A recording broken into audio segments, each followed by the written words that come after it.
Okay, hello, my name is Chloe Rampersad, and this summer I got the opportunity to work with the USGS to contribute to the development of an updated version of the National Seismic Hazard Model. When an earthquake hits, there's rarely just one fault to blame. Beneath our feet, there's huge networks of faults interacting in complex ways that we don't fully understand yet. This summer, I got to begin modeling some of these hidden interactions to help improve how we assess seismic hazards across the US. This is the most recent version of the National Seismic Hazard Model that came out in 2023.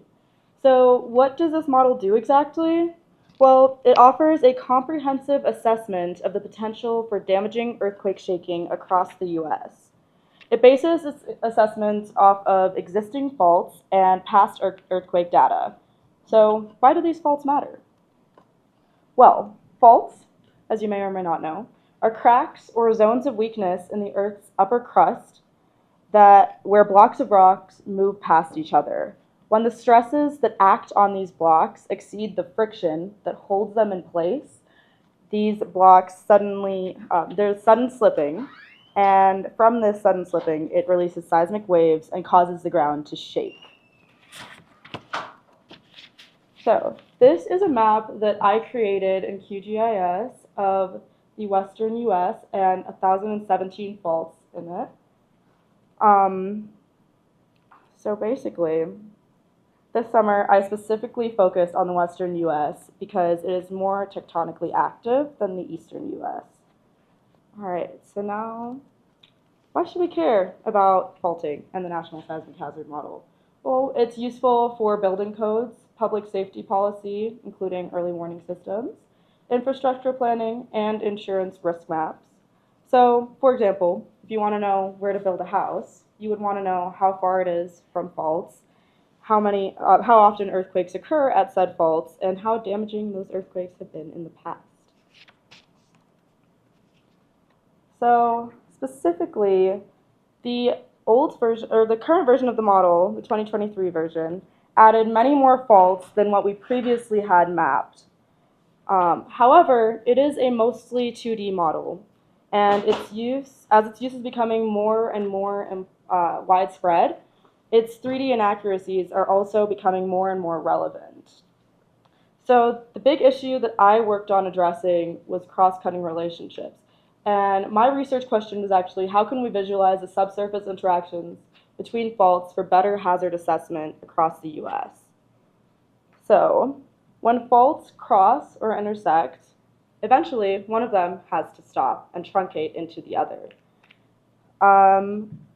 But what we found is that on the models that I was creating in Earth Vision, when they crossed, they basically just kept going to a specified depth that was set individually separate from each of the other faults that it was interacting with. So my goal this summer was to create 3D subsurface models of the interactions to make hazard estimates more applicable and accurate. So these are the tools that I used to do that.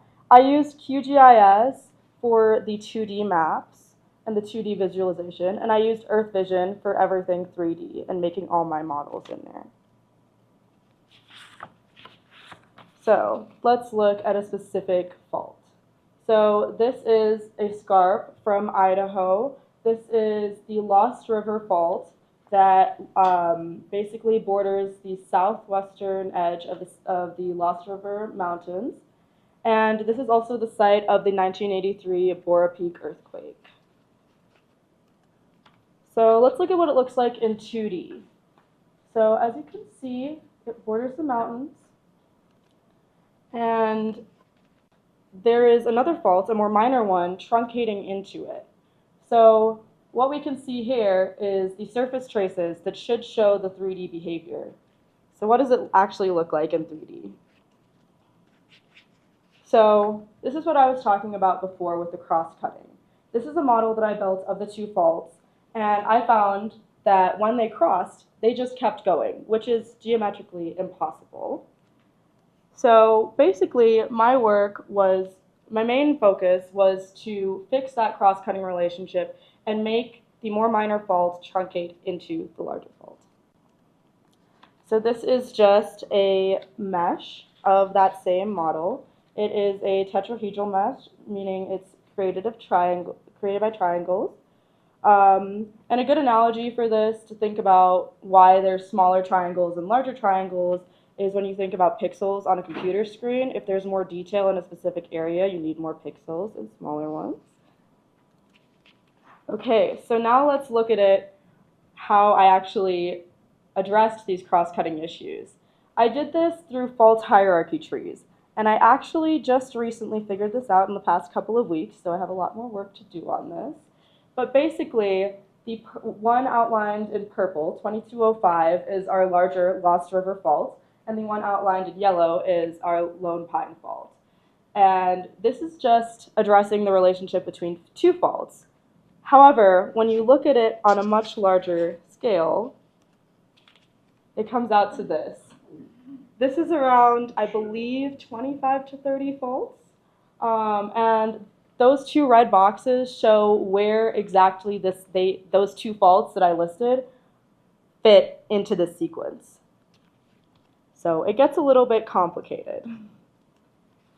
So as my results, that is the QGIS map, again, that shows the surface traces of the faults in the western US. And this is the map that I created in Earth Vision with the 3D models.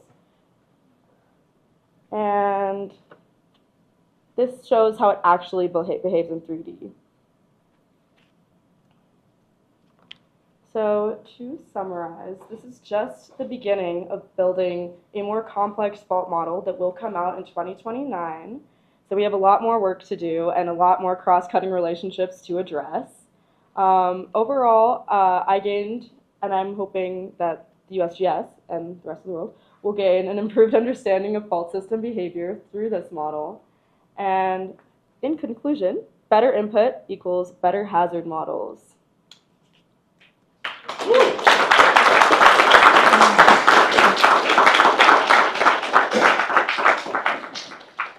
I would also, before I finish off, would like to thank Carla, Madison, and Alicia from RECCS, as well as everyone else in the program that helps encourage me and build me up.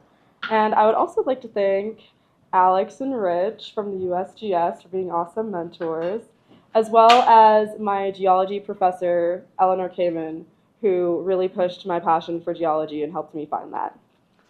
Thank you.